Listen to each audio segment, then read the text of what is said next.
Hi, so today I just wanted to make a video on scrying really quick. I wanted to show you some of the tools that I use.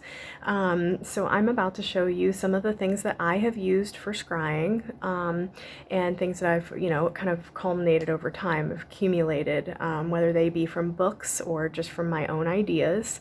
They're certainly not the end all be all of everything that can be used for scrying, but it's a fair amount of things. So I guess we'll just get right into it. So, firstly, I love to set up an area that I dedicate to scrying.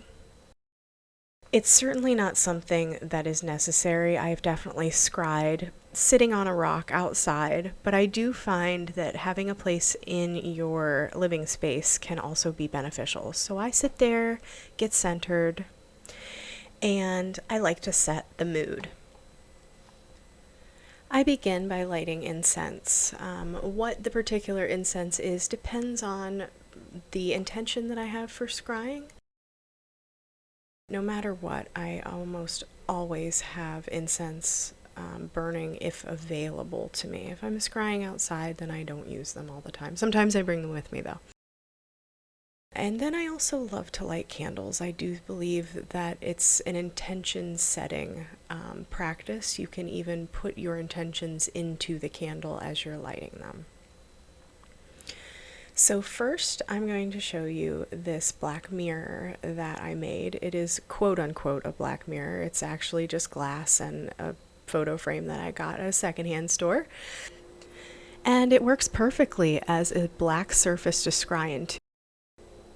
It really emulates the obsidian surface very well, so it's very similar like that. And speaking of obsidian, I also have an obsidian orb. If you can get your hands on some kind of obsidian, sometimes they're flat and sometimes they're orb-like. But sometimes I'll hold this into my hand and scry into it and move it around, keep it maybe even close to my chest or look down into it. And sometimes I like to keep it on its little stand. Another thing that's kind of similar, but I would say less of something that people do, is just use plain glass. But I have been known to scry into plain glass orbs before, so I thought I'd put it in here. Sometimes I'll run them against a surface or hold them in my hand and see what I see. And next we have water, so scrying into a bowl or a cup that has water and looking into the surface. Sometimes there's ripples on the surface that appear. You can use a candle and kind of light it up. And I would say the darker the vessel, the better. So next, grab your favorite candle holder and put a tea light into it, or just grab any candle or any tea light and light it before you. I really like to look into the flame and see how it's dancing, see how it's moving, see what it's doing. It's sending a message. It's a bit different than scrying into a surface. It's more alive. Imagine yourself around a campfire and you can see the same thing happening. You can sit around it and look into the dancing flames. I'm not going to light one in my apartment right now, but this is a good time to mention that a campfire is an excellent place to scry.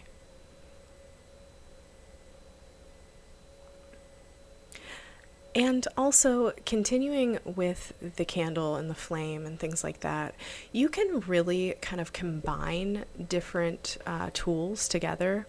So you can put a black mirror or something similar, an orb behind, your candle, and watch the flame dancing in the reflection. It's fun to kind of watch the reflection and the reality and how they kind of seem to mirror each other and meld together.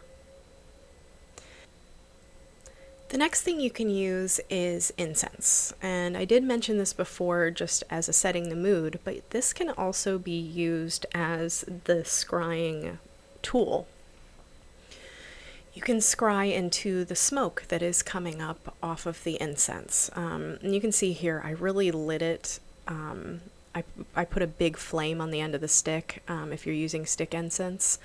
And then it kind of takes a hot minute for the smoke to start to produce, but once it does get started, it will billow up and dance, and you will be able to use that for scrying.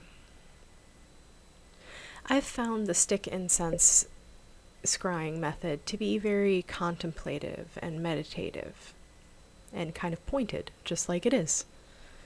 Another kind of an incense, a way to use incense to scry would be to, instead of using a stick incense, because there's just so many different types of incense, would be to use a censer.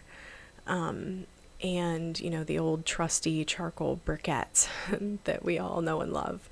If you're familiar with these, they're the instant lighting ones. This is actually probably my second favorite way of scrying. I haven't mentioned my first.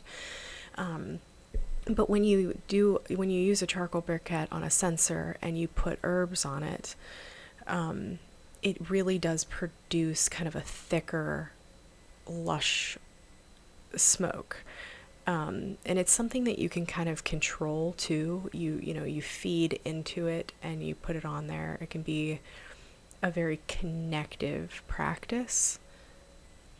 An herb that I would recommend using if you're going to connect directly with spirits of like the dead or ancestors would be Dittany of Crete. That's shown here. But I'm not going to use it for this video because I only actually use it for very specific purposes. In this video, I am using thyme, Thyme. And when you place the herbs onto the charcoal briquette, it really does give off a lovely amount of smoke. And that's why it's my second favorite way of scrying. My first way is actually just to shut my eyes. It is so great because I can literally do it anywhere. I can do it out in nature. I can do it in my home. I don't need anything. I just can shut my eyes. And if you need some kind of way to blot out the light, if there is a lot of light and you need something, you can use a blindfold, or they've got some kinds out there on the market. I have a couple different kinds where it actually, you can keep your eyes open while you have the blindfold, so you're staring into blackness, like there's a space for your eyes inside of the blindfold. So that's certainly something that you can do as well. The last thing I'm going to leave you with is pushing the scrying envelope a bit. It's something that I did, and it's just a way to be more creative and see how, just to show there's lots of different ways that you can scry. So what I did is I took a completely black canvas and set aside some white paint and paintbrushes, got into a meditative state, and this was actually a scrying that I did to an Enochian aether.